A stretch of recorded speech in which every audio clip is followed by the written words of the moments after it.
eyes looking for Wood, who gets it off hands. Can he straighten up Mason Wood? He's through the tackle for number 4 and the lead for the Kangas. Can he kick straight on the big occasion? No. Through for a minor score. Little fumble. Gets away from Dumont though. Dane Rampy can't bend it back. What a dramatic conclusion. Siren sounds. What a win for North Melbourne.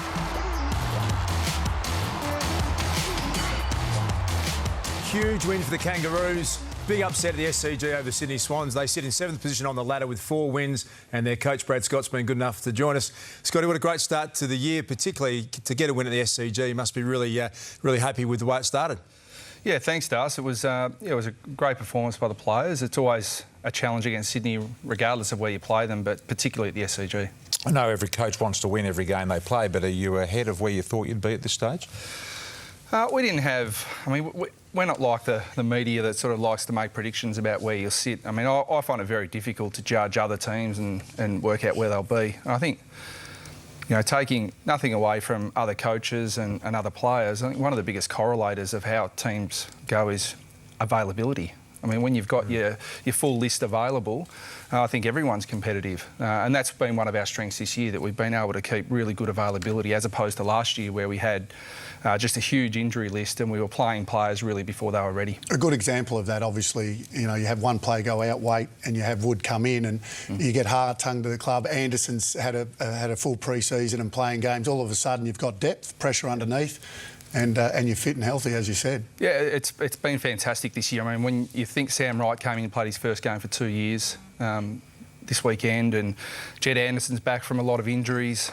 Ben Jacobs hasn't played in 2 years. Paul Ahern was our 23rd man on the weekend. He hasn't played in 2 years. So there are a lot of guys coming back, which just adds to our depth, which means that we can make decisions around selection based on how guys are going. But also, if we want to send someone back to the VFL to do some work, we can do that. And we just didn't have that luxury last year. Brad, you made some pretty high-profile, strong list management decisions 2 years ago. No Petrie, Ferrito and Boomer Harvey, moved them out. Do you think you'd be this far advanced a couple of years later if you hadn't have made some of those really tough calls? Oh, no doubt. I mean, Nick Dalsano would be frustrated you didn't mention him as well, because he was part of that. Sorry, Dal. I mean, those guys, they made massive contributions to our footy club. Just, you know, stalwarts, and in Dal's case, came in as a free agent and left an indelible mark on our football club. So they're incredibly tough decisions, but it's the reality that the football world moves on very quickly, and if those guys had stayed, they would have played, because they would have earned their spot in the team. So it makes it very difficult to move on. So yeah, they were difficult decisions, but it's allowed the players Duck mentioned before to come through. And guys like Thompson, who obviously stayed, and you decided, Wadey, go on again, and that's been proven correct. It's important that you don't get rid of them all at the one time, though. You've kept those two, and obviously they're repaying you for that. Yeah, that's right. I mean, the key position guys are critical. You know, when you expose 18, 19, 20-year-old key position players at both ends, you know, they're coming playing on superstars, and you look at the key forwards, key backs of the comp. I mean, this week we play Richmond. To expose a 19-year-old key forward to Alex Rance and have that week in, week out is just too tough on them. So Waite and Thompson play crucial roles in the development of our key tools. I think the other thing to remember is that, you know, Boomer was 38. You know, the other guys are in their mid-30s. So, you know, we did keep them for a long time for that specific reason. Player was unbelievable on the weekend, who I personally think has got the ability to be a star, is Mason Wood. He's been injured, Brad, but the best we've seen of him is just elite. How far could he go? Well, the sky's the limit for him, really. I mean, he's just a terrific athlete. I mean, you look at the vision here, he's a beautiful set shot kick, he's a great field kick, he's a great mark, but he's arguably probably up with Mitch Hibbert as our best endurance runner as well. So he's got a great mix of strength, speed, endurance with his skill. So he's got all the capability. The challenge for Mason is to be able to round out his game so he can stay involved regardless of the situation. Everything worked for him on the weekend, but there'll be other games where, you know, it's Waite or it's Brown who is getting most of the attention. Yep. So he's got to round out his game. He played a very similar game to that one, round 7 against Adelaide last year. and then unfortunately got injured. So his challenge would be to back it up. Well, talking earlier in the program, Brad, about how to deal with, a star player or two in your club you might have that's out of form for a, decent length of time, 3-4 weeks. What would be your attitude with one of your stars being out of form for 3 or 4 weeks? How do you deal with it? Is it the VFL? Is it talk? Is it extra training? What is it? Oh, well, I think it can be all of those things. It's a case-by-case basis. I mean, I think my personal view is that provided the player is doing all the work, I like to support the player and try and help them through. I think Drew Petrie's been very public in talking about a tough time he went through, and we persisted with him. But as I said with Mason, I mean, there are things that you can do when things aren't quite working for you offensively. Can you bring yourself into the game other ways and have an impact defensively? But then there's always a time to go back to the VFL. As I said, last year we didn't have that luxury. We've already done it this year with a number of players, sent them back to the VFL to do a bit of work. Mason's one of those. And when they respond and come back in, I think it sets them up for more of a sustained run at it. You went after some big fish last year, didn't land one. Given your form this year, do you think that makes it easier for you to land one next year? And is that what you're looking at doing, going after a couple of these real guns that are out of contract? Yeah, I think the key to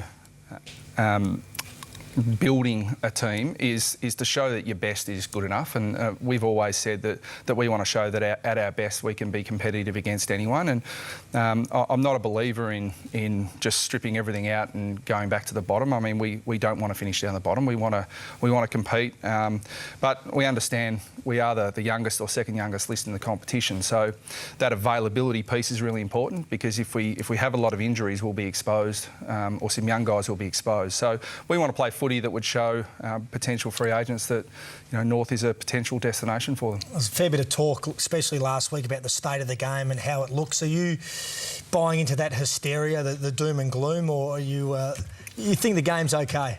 I think the game is as good as it's ever been. Yep. I mean, I think that you go back to years and years and years ago, the skill level of players these days, I know it gets highlighted every now and then as being poor, but we should remind ourselves with a few VHS tapes and go back and watch a few games at the poor level of skills there. I mean, the top end's always been great, but across the board now, players are better than ever. I think it's about this time most years we talk about state of the game. And that's not to say it can't be better, because I couldn't help but notice before, Brian, the comment about umpires balling the ball up quicker. I think that's a really good idea. I actually like nominating the rucks purely because I hate to see the rucks go out of the game. I like to see the 210 centimetre giant playing a position rather than these hybrid sort of third up jumpers. But I think we can strike a balance there of speeding the game up so that we can reduce congestion. But all in all, the game will evolve and continue to get better over time. Yep. I want to ask you about your theory around playing a side that you have done now with a young group and expectation. You've seen the Tigers do it last year, you've seen the Bulldogs do it. You sit here now, you've got 4 wins, you're inside the top 8. As a club, do you dream that perhaps, why do we need to wait? Because clubs always talk about a 3-year plan or a 4-year plan. Or do you just go about winning games of football? Or is it possible that your side this year could go on and do what the Tigers and the Bulldogs did?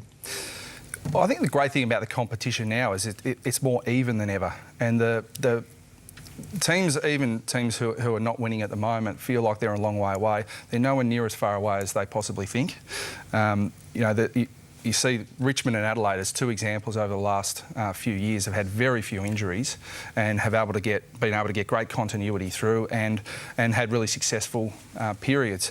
I think other teams can get up a bit quicker. So our view is that we want to try and win every game we play. We want to be as competitive as we possibly can be while still having an eye to the future and building our list. What have you done differently in terms of setting up defensively? Because I reckon in the last 4 or 5 years, the one thing that Kangaroos, even when you haven't been playing great, you've always been able to score, but not necessarily defend better. You're defending very, very well this year.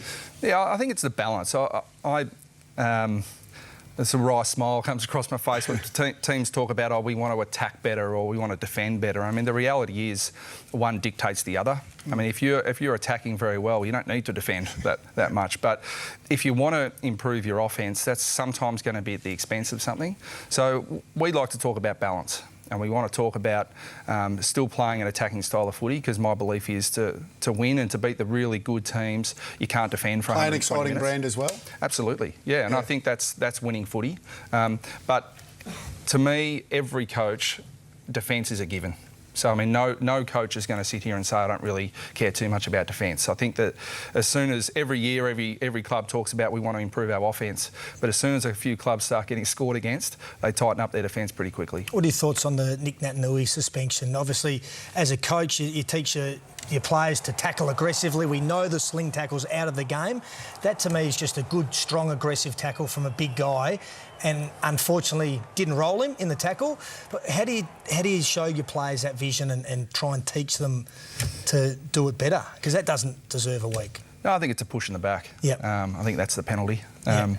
But, yeah, I mean, if Nick had managed to roll Carl there, then everything would have been fine. But now I think that we've been educated as coaches to educate our players that we want to avoid the double action. You know, the wrap a guy up, pin his arms and then sling him into the ground. I think that's largely or pretty much been eradicated. But, yeah, I think that West Coast will probably challenge that. What's the next benchmark that you want to meet at North Melbourne? You've met, you know, the fact that you're really competitive right now and you're beating good sides. What's the next thing you want to achieve with this group?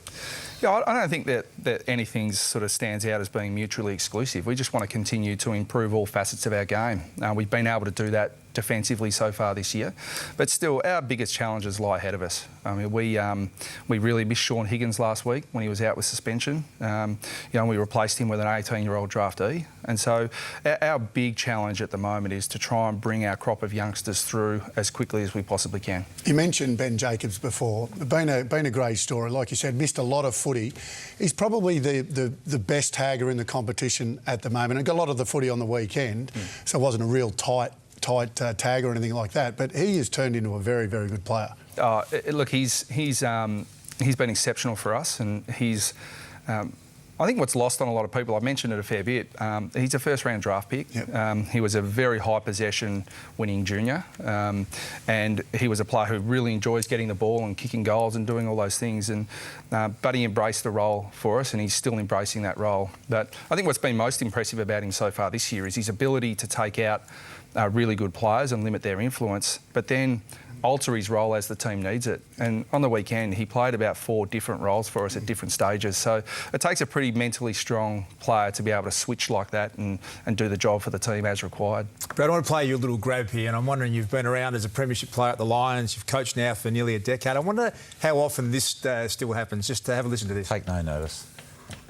Birthday yesterday, I'm told. Yeah, I'm getting older. How old are you, Brad? It's Chris, sorry. Because it was Brad's birthday as well, apparently. Funnily enough, we're both 42. I'm told that you hurt people when we get the names mixed up. I did apologise, and I knew straight away. I just want to slip of the tongue. Yeah, it doesn't happen every week. Sorry, Chris. I mean, Brad. No, it's. I think it's funny. I think Chris might have mentioned it. People think that it upsets us. This is not an exaggeration. Every day of my life. Every day of my life, even when I'm wearing this. The rumour around the trap is that it upsets you both a bit, but I'm glad. I can set the record straight. It might worry Chris. It doesn't worry me one iota. Lots of questions coming through for Brad Scott. Brenton Mann wants to ask: will Ben Jacobs go to Cochin, Martin, or Edwards in the coming weeks? Yeah, well, probably the easier answer to that is depending who's playing the best. I mean, we'll have to pick one to start with probably, but then, as I've just mentioned, the great ability of Ben this year has been able to switch whenever we need him to and move to the next job and do it equally well. Hey, the Kangaroos giving great value. Their coach is doing a superb job. Membership.nmfc.com.au, 1300 Kangas, and a 3-game membership available for just $109. If you're a North Melbourne fan, get behind your club. They could not be going any better at this time of the year. Brad, it's been great to have you tonight. Really appreciate your time on Talking Footy. Great. Thanks, guys.